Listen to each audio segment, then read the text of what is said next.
and a voice inside says, "See you in 2 weeks. Same time, same place. Be alone." Today, we're really excited to welcome an amazing artist whose work is tied directly to some of the most well-known records of all time. That's right, Todd. And you've also seen his work far beyond vinyl with film, illustrations, and a whole lot more. So with that, we are very pleased to introduce William Stout, or as he goes by, Bill. Bill, we really appreciate you taking the time to join us. Welcome to Graybeard's Nation. Welcome, Hey, Bill. glad to be a guest. Looking forward to talking with you guys. Yeah, and thanks for coming. And, it's funny how I found you. I actually had purchased a pig's tail online. Oh, cool. And Yeah. when you sent me the little smoking pig logo on there, I'm like, they actually signed us with a little smoking pig logo. I was so impressed. I said, you know what? Yeah. I think I'll just send him an email and see if he's there. It is right there. That is amazing, dude. And, when I wrote you wrote me right back and said, yeah, man, let's do it. Wow, that is neat. And what's that drawn with? I mean, what is your medium? Is it? That's pen and ink with watercolor. Wow. Although this one is pen and ink, and I digitally colored this one. There's something about bootlegs and pigs that Yeah, seems what to is be it? a theme. There's the swinging pig, the smoking pig, the barbecued pig would be a good one maybe too, Well, with me, it started with TMQ. It was a dictionary pig. And since that was their little logo, I started to include pigs in every cover. This is the first cover I did for them. There we go. Yeah. That looks great. Yeah, this is That 1973. And then I Yeah. also did the original logo for Rhino Records.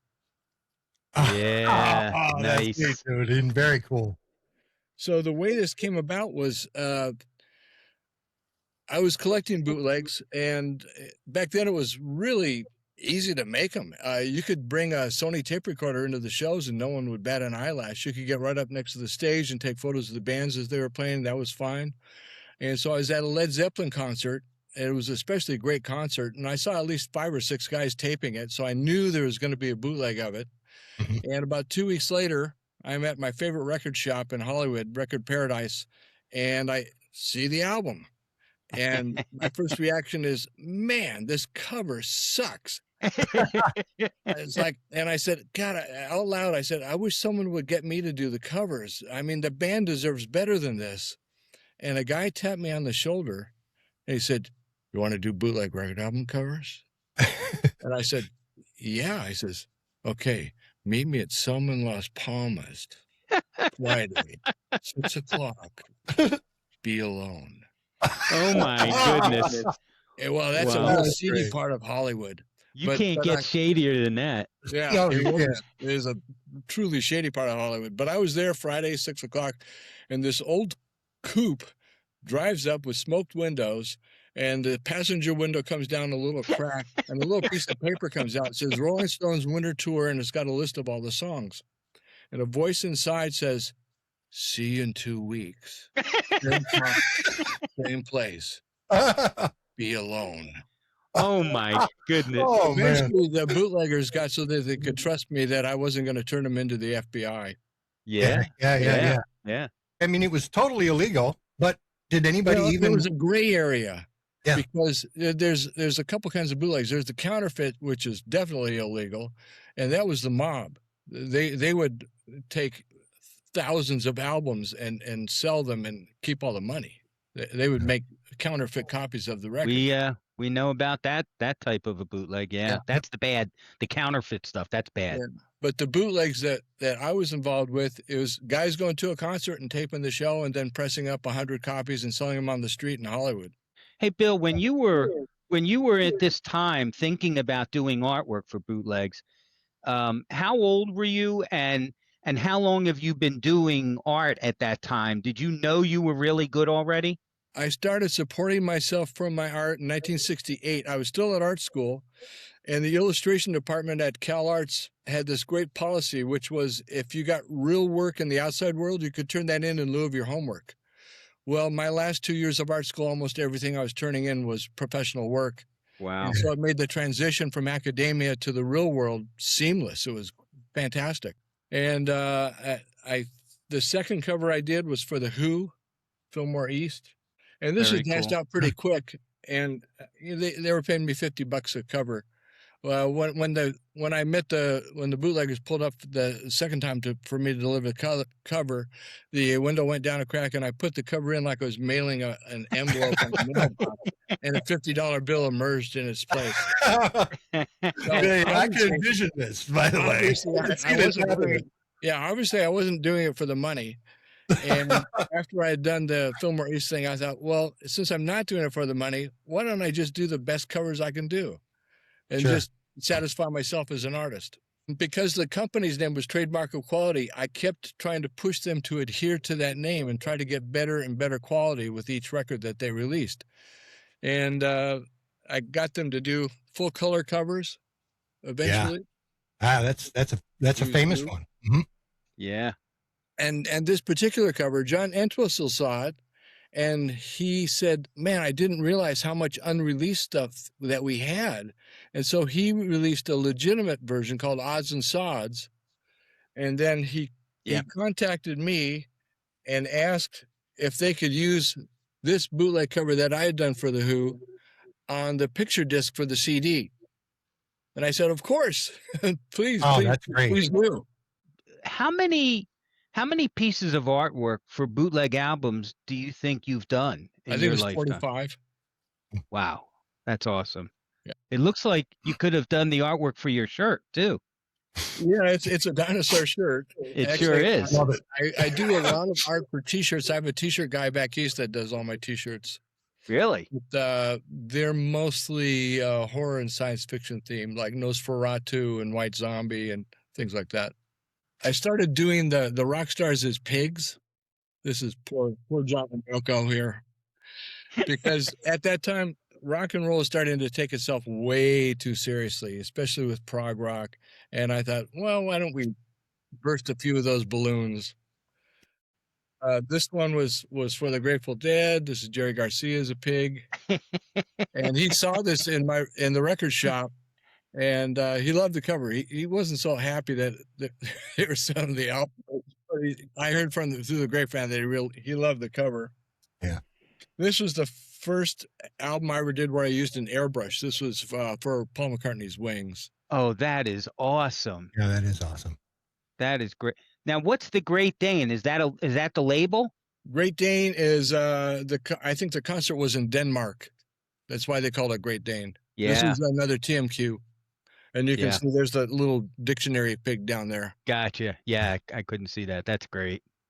Did a bunch of Zeppelin covers. This one was going to California.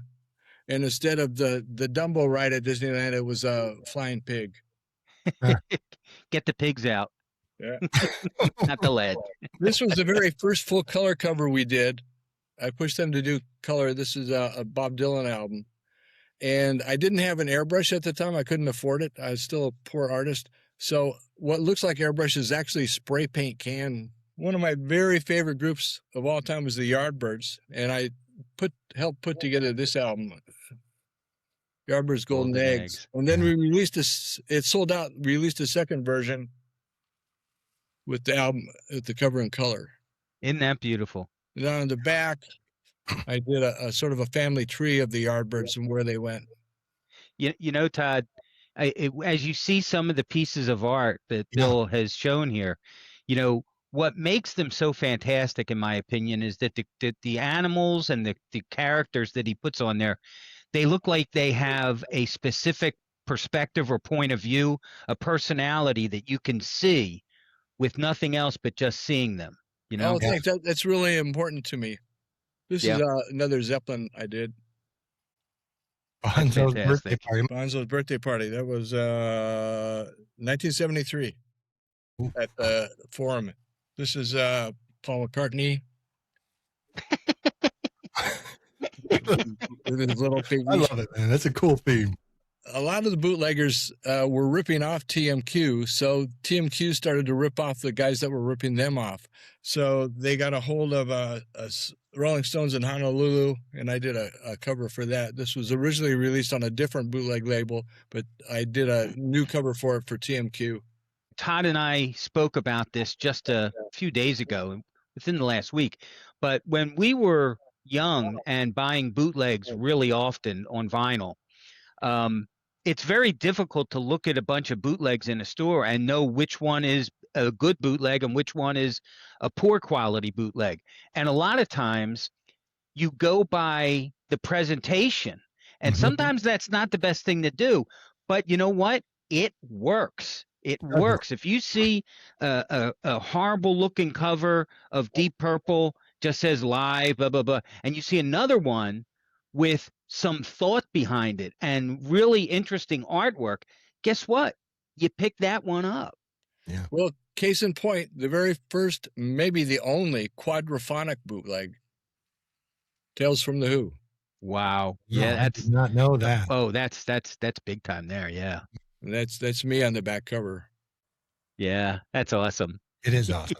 This was one of my favorite covers, and Bill Wyman included it in a book on the Stones, and he loved this cover too. It was heavily influenced by Ralph Steadman. This is also a fantastic album because they bribed the Stones sound man to plug directly into the soundboard. So the sound on this album is just phenomenal. Oh, that's great. This is Jimi Hendrix. I included this review of his performance in Monterey Pop. This asshole named Robert Christgau blasted Jimi Hendrix and called him an Uncle Tom. I couldn't believe it. Really? Oh my. Yeah, that's uncool. And then that album there, was that the one that was done at the Fillmore? Oh no, this was Berkeley. Oh, Berkeley. And it was a two-parter. This was part 2, and I didn't do the cover for part 1. It had already been released by the time I was working with TMQ. I just did a series of about 9 new Hendrix pictures. I'm putting up Hendrix pictures one at a time each day right now. So if you go to my site, you'll see them. This is Eric Clapton, Derek and the Dominoes. This is Rolling Stones, Stone Aged. This is done with charcoal. So Bill, when you say that was one of the last ones you did, are you not actively doing this type of artwork any longer? Is there not a market as much? I am doing it now. What has happened is this new phenomenon where like 24 guys will pool their money. They'll hire me to do a cover, and they'll have it pressed on vinyl and from tapes that they have acquired. And I'll show you an example of that. Do they open a window just a little bit and give you the prerequisites needed? So here's an email and all there. Here's one I did for them. That's Pink Floyd. Water's Edge. I did 4 Pink Floyd covers for these guys. And this is recently. 2020. Oh. And are they classic recordings, or are they newer stuff, or? The songs on this one are Sheep, Pigs on the Wing, Dogs, Pigs, 3 different ones, Shine On You Crazy Diamond, and Welcome to the Machine. It's 1977. Okay. I was going to say there's probably not a group with the music or the album that fits with the Pigs better than Pink Floyd, you know? Hey, you're right. I never thought of it. You're absolutely right. This was another one. So, Bill, so we've got the trademark of quality pig, but then where did the smoking pig come from? They just ripped me off. Oh, is that right? Yeah. No honor amongst thieves. Yes. Right. Well, I mean, that's true, right? I mean, at the end of the day. Here's Santana. My girlfriend posed for this one. This is for Jethro Tull. I think it was all the covers I did were around 73, 74. And then the bootleggers got terrified that the FBI was going to get them. In fact, that Tales from the Who, that got released. They gave me a stack, and I gave them all off to my friends and family. Went back to get more, and they said there aren't any more. We destroyed them. They only released 120 of them, and the rest they destroyed because they heard the FBI were on their tail, and so they destroyed them. Now, if the FBI was after the bootleggers for the music infringements, would you have been at danger for the artwork part? Not at all. It's still not illegal to draw art in the United States. That's awesome. We're- That's great. Yeah, this is a Grateful Dead drawn in sort of a Frederick Remington style because it was out west. Bob Dylan. This covers for the Stones. It doesn't picture the Stones. I just wanted to do a picture that was in the style of Franklin Booth, a great pen and ink illustrator from the early part of the 1900s. That's terrific. And then I got a call from Dubai a couple years ago, and it was Cat Stevens. And he said, "You probably don't realize this, but my son gave me a copy of your blues book, and that's how I learned how to play, listening to all these guys that are in your book. Would you consider doing my next album cover? It's an album, I've got a lot of blues on it." And I said, "Sure." Wow. So this is a cover I did for Cat Stevens. Look at that. Yeah, that's amazing. That is wonderful. It's a wraparound. Very Huh. cool. Great album. It sounds just like his old classic stuff. So yeah, I did do a lot of legitimate covers as well. I did a lot of work for the Firesign Theater. I don't know if you guys are familiar. Oh, the comedy troupe. Yep. Yeah. Yeah, I've got all the records. Fire. Well, then you got some more of my covers then. Yeah, I probably do. Really? I have them all. Also worked with them on their first movie. They did an album called Everything You Know Is Wrong, and then they shot a movie to that album. So they did the sound first and did the pictures later. We all lip synced to the audio. How did you get involved with that, Bill? The Firesign A friend of Theater. mine was a comic book dealer. He's the guy who supplied me with the EC comics I needed for my collection. And he was a big Firesign Theater fan, and he found out that they had published a neighborhood fanzine called the Mixville Rocket. And he got permission to collect all the Mixville Rockets and publish them as a book. And he asked me to do the cover. And I thought, well, now's my chance to do my homage to the Firesign Theater because I was a huge Firesign fan.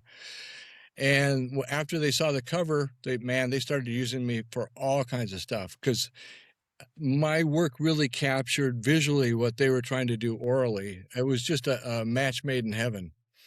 And we shared a lot of the same influences. They were really big into Harvey Kurtzman's early Mad comics, and I worked on A Little Annie Fanny with Kurtzman and Elder. So we really hit it off and ended up doing lots of projects together. Did you ever get involved in like the underground, the Gilbert Shelton, like the Freak Brothers, which I love that comic. Did you ever print your own comic books? I was working for Walt Disney Imagineering, and it happened to be Mickey Mouse's 60th birthday. And we were being inundated with all this Mickey at 60 stuff. And I thought, what would he really look like if he were 60? And I drew this fat, slovenly rat of a version of Mickey. And it got a great reaction at work. So I started drawing strips, but I left the word balloons blank. And my friend Jim Steinmeier, he's a great writer, he started filling in the word balloons with the most hilarious dialogue. Yeah. And I'd Xerox them and pass them around as office humor. And after a while, I looked at the stack of what we'd done. I said, Jim, I think we got enough for a book. And so I self-published the first Mickey at 60 book. And I got what I call my get out of free letter from Michael Eisner. He had heard about it. He wanted to see it. So I sent him one through the inner office mail. And I got this handwritten letter from Michael Eisner that starts out by saying, it's nice to know that creativity is still alive and well somewhere within the Walt Disney Company. I was like, oh my God. Wow. That's That nice. is so cool. So about 8 years later, we did a second volume of Mickey 60 in which Mickey runs for president. The eerie thing about that is it was done in 1996. If you read the presidential sections where he's running for president, which actually was inspired by Mickey Rooney running for president, it's like we're quoting Trump. It is so eerie. Really? Wow. Yeah, it's very bizarre. We had spoken earlier before probably we were on the camera about some of your likes in music, and you talk about the British blues scene and everything, and we talked very briefly about Savoy Brown. Do you recall an album by them, Looking In, and the artwork on that cover? It was done by a guy named David Antsy, I believe. And it's funny. I remember thumbing through records in a record store, and the artwork, if you look at it, it's very similar to some of your style with Wizards. And I didn't know anything about the band back then. I was like, I don't know, probably 14, 15 years old. But the artwork was so striking. I picked it up, bought it. And next thing you know, I'm listening to Kim Simmons. I'm listening to Foghat. I'm into the blues scene. That happened to me with a British band called Elmer Gantry's Velvet Opera.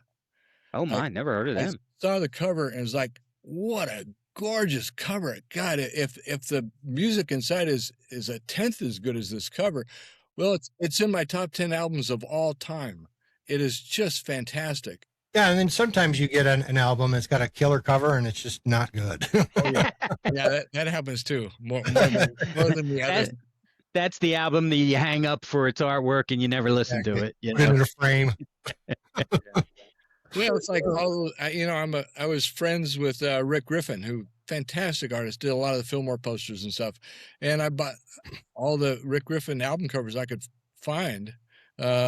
And a lot of times the albums themselves were horrible, but great Rick Griffin covers. One of the reasons we like bootlegs is because it's true to the performance. Some of these live albums, right? Yeah. Like the produced live albums, they'll do it over 4 or 5 shows, and they'll pick the best, like cherry pick all the best shows. And then they'll overdub things in. And then overdub, like Kiss, I think, did that, and others. Yeah. The first Elton John live bootleg is way better than the official release. Some of the best bootlegs, they rival or surpass some of the traditional live stuff that's been released by the artist. Absolutely, I couldn't agree more. And those bootlegs, the sales of those bootlegs never affected the sales of the regular legitimate albums. Right. They're really for connoisseurs and collectors, which is a much, much smaller market. But where did you guys get your bootlegs? Here, you could actually buy them in the record shops and also at the record swap meets. I would go to growing up in Philadelphia, there were stores that literally had bootlegs. Mm-hmm. There were New York was full of stores that had bootlegs, but there was one store, which I will not say the name of them, but I knew the owner, and he was in a suburb of Philadelphia. Mm-hmm. And he would sell bootlegs mixed in with regular stuff. Right. And he had so many of them. People would drive distances just for this store. And I said to him one day, I said, how do you stay in business without the cops shutting you down? And what he did was he paid the cops off. Oh. And what they would do is they would give him a call the day before they were going to raid his store. And all of a sudden, for 48 hours, he had no more bootlegs. He cleaned them out of his store. They would come in, raid the store, do their due diligence. He'd pay them off again. And he did that for 15 years and had a great business. What do you have an opinion on how bootlegs have changed, say, from the 70s to today? Well, higher quality because of they're on CDs now, not LPs. Yeah. So your first listen on a CD is the same as your 100th listen on a CD. I think that's the biggest, one of the bigger differences in vinyl and CDs. Mm-hmm. You get a great quality that doesn't really deteriorate, but the artwork is really, for lack of a better term, it's minimized. Whereas a vinyl, you can really appreciate it and look at it and enjoy it. Whereas on a CD, it's there, but it's not so much enjoyed. Yeah, and I love reading all the liner notes that used to come with the big LPs. This album right here is actually a copy of a bootleg. It's a bootleg of a bootleg. Let me see if I can get it up a little closer. Where was the concert? In Seattle, 1973. It is the worst sounding thing ever. Oh, really? Oh, yeah. That's too bad. Yeah. But, but the cover's good, and it's got the TMQ, and I'm imagining this one is the stolen TMQ. Is that right? Absolutely. Yep. Yep. So somebody stole your work and make the smoking pig. And then there was the swinging pig. Wasn't there a swinging pig too? Yep. Yeah. Yeah. I think she ratted out a lot of the bootleg companies. The FBI got her and really convinced her to snitch on the other companies. That's a shame. The Swingin' Pig quality of their bootlegs was very, very high. I would be very sad to hear that they were ripping other pig labels off. God But forbid. it sounded like it was happening quite a bit back then, you know? It was the Wild West back then. Well, Bill, you have been a fantastic guest. And all the work that you do in film and print media and the stuff you did with bootlegs, it is truly inspiring to see, you know, that you spent your whole life basically as an artist. Yeah, at least 50 years as an artist. Amazing. Absolutely amazing. And some of your work is, and I'm just discovering the new work. I never knew about, you know, what you had told us about today. Fill us in again on that, Bill, so that, and then if you would, we'll get the links from you so that we can make sure that everybody gets a book. And I'm going to definitely purchase a couple of those as well. Oh, sure. So, yeah, my website is williamstout.com, and I've got a shop on my website where I sell my books and art. What would you say is your favorite type of artwork to create, and why? Oh, that's easy. I love doing accurate depictions of prehistoric life as murals for museums. Those jobs are very few and far between, though. They have to be changing the building or changing the exhibit hall or something in order for that to happen. I got really lucky. I've been a member of the Society of Vertebrate Paleontology since the 1970s, and I go to their meetings every year. They're a different city every year, and every paleontologist I meet, I say, you know, I let them know my favorite thing in my life is doing murals, and it finally paid off.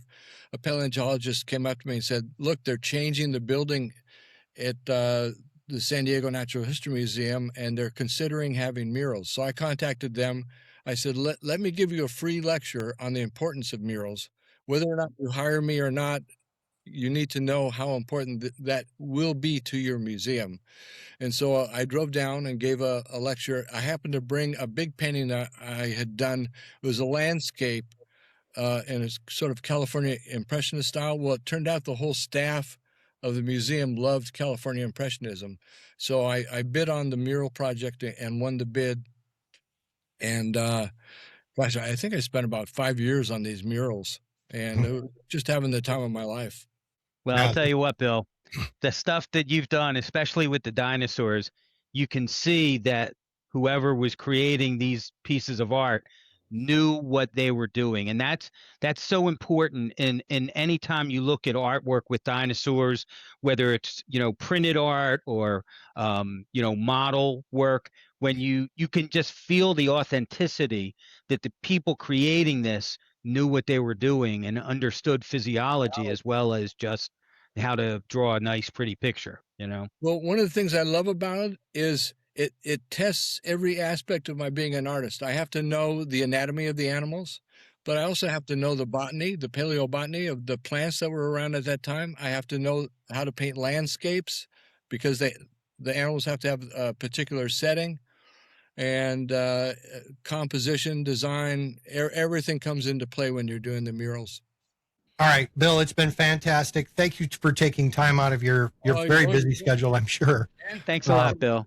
Yeah, and yeah, we'll get this up and in probably the next week or so, and we'll send you the link. And if you would do us the favor and send us, you know, we know that it's williamstout.com, but if you have other things that you'd like me to share or put in the description, I certainly will do that.